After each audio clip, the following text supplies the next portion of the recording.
காய வைக்கிறது பார்த்தோம்.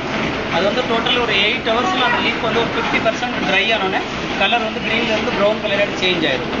அதுக்கு ரெண்டாவது ப்ராசஸ் வந்து ரோலிங்னா அந்த லீஃபை ப்ரெஸ் பண்ணுறது தான் உங்களுக்கு ஒரு half an hour அரைக்கும் போது சின்ன ஸ்பீஸாக கட் ஆயிடும். ஒரே டைமில் கட் ஆகாது, ஒரு 4-5 டைம்ஸ் சைக்கிளிங் ஆகிடும். அதுக்கடுத்து ஜல்லடையில் சலிச்சிட்டு அந்த சின்ன லீஃப் தான் உங்களுக்கு ப்ரெமெண்டேஷன் போகும். அந்த பெரிய லீஃப் வந்து திருப்பி கிரைண்டரில் போட்டு அரைக்கிறது தான். ப்ரெமெண்டேஷன் வந்து 3 ஹவர்ஸ் எடுக்கும் உங்களுக்கு. 3 ஹவர்ஸில் என்ன பண்ணால் அந்த கிரீன்லேருந்து காப்பர் கலர் சேஞ்ச் ஆயிடும். சன்லைட் வந்து உள்ளே வரக்கூடாது அந்த ரூமில். ஒரு 3 ஹவர்ஸில் கலர் அந்த அரோமா சேஞ்ச் ஆனோடனே அதை மேனுவலாக கலெக்ட் பண்ணி இந்த கன்வேர் பெல்ட்டில் போட்டுருவாங்க உங்களுக்கு. போட்டால் இந்த கன்வேர் பெல்ட்டில் மூவ் ஆகி உள்ளே போகும். உள்ளே போயிட்டு ஒரு 200 டிகிரி ஃபாரன்ஹீட் ஹாட் ஏரில் ஒரு 25 மினிட் மெதுவாக சுற்றிக்கிட்டே இருக்கும் உங்களுக்கு. சுற்றிட்டு ஃபுல்லாக ட்ரை ஆனோடனே கீழே அந்த குழி இருக்குல்லையா உங்களுக்கு, அந்த குழியில் வந்து விழுந்துடும் கீழே. அங்கேருந்து நம்ம கலெக்ட் பண்ணி இந்த மிஷினில் போட்டுக்கலாம் உங்களுக்கு.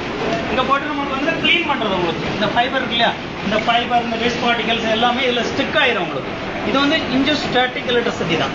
பிவிசி ரோலர் இன்ஜியோஸ்டாட்டிக் எலக்ட்ரிசிட்டி. எது லெஸ் வெயிட்டாக இருக்கோ அது மேலே இழுத்துரும், மோர் வெயிட்டில் உள்ளது ஃப்ரண்டில் போய் விடும். ஒரே டைமில் இதுலையும் க்ளீன் பண்ண முடியாது. ஒரு 6-4-5 டைம்ஸ் நம்ம க்ளீன் பண்ணிவிட்டு அங்கே கொண்டு போய் ஜல்லடையில் சலிச்சிருவாங்க. சின்னது பெருசுன்னு தரம் பிரிச்சிருவாங்க.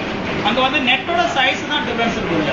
பெரிய நெட்டு சின்ன நெட்டு போட்டுருக்காங்க. நம்ம மேலேருந்து போட்டோம்னா அந்த பெரிய பெருசாக இருக்கிறது கொஞ்சம் மேலே வரும், ரொம்ப பவுட்ரு மாதிரி இருக்கிறது கிடக்குது. அதை நம்ம பார்க்கலாம்.